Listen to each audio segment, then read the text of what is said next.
ولسمشر غنی د یو لوړپوړي دولتي پلاوي په عملتیا خوست ولایت ته د سفر پر مهال د یاد ولایت هوايي ډګر رسما پرانیست. نوموړي وویل چې له خوستیانو سره یې په بېلابېلو برخو کې د بیا رغونې د لسګونو پروژو ژمنه کړې وه چې له ډلې یې یوه هم د هوايي ډګر پرانیسته وه.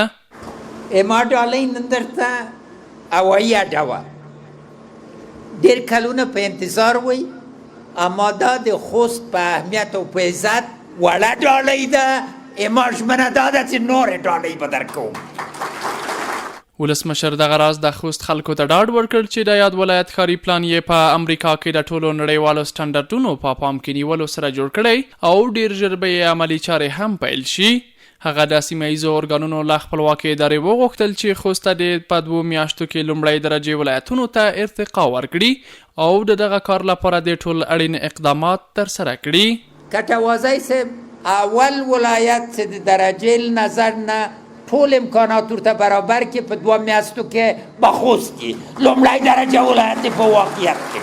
نوموړي دغه راز پر طالبانو هم غږ وکړ چې د سولې له روان فرصت څخه په ګټې اخیستنې دي د سولې او مذاکرې میز ته لومړیتوب ورکړي او اجازه نه ورکوي چې افغانستان هم د یمن، سوریې او عراق پر برخلیک اخته شي. ټول دې له سوریې نه، له یمن نه، له عراق نه، له الجزایر نه، له لبنان نه درس واخلي.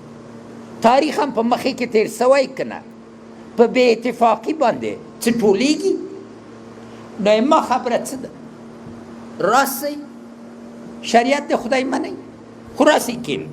بلخوا د خوست قومي مشرانو د نورو غوښتنو ترڅنګ ډاډ ورکړ چې د خپل نظام او امنیتي ځواکونو ترڅنګ درېږي او هیچاته به اجازه ورنه کړي چې اوسنی نظام او امنیتي ځواکونه وپاشي.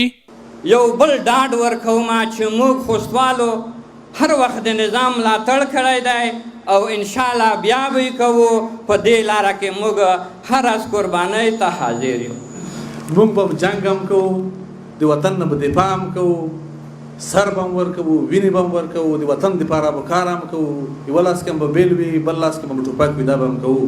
د یادونې ده چې د خوست هوايي ډګر چارې 9 کاله وړاندې پیل شوې وې چې په 5 پړاوونو کې د 880 میلیونو افغانیو په لګښت یې کارونه بشپړ او رسما ګټې اخیستنې ته وسپارل شو.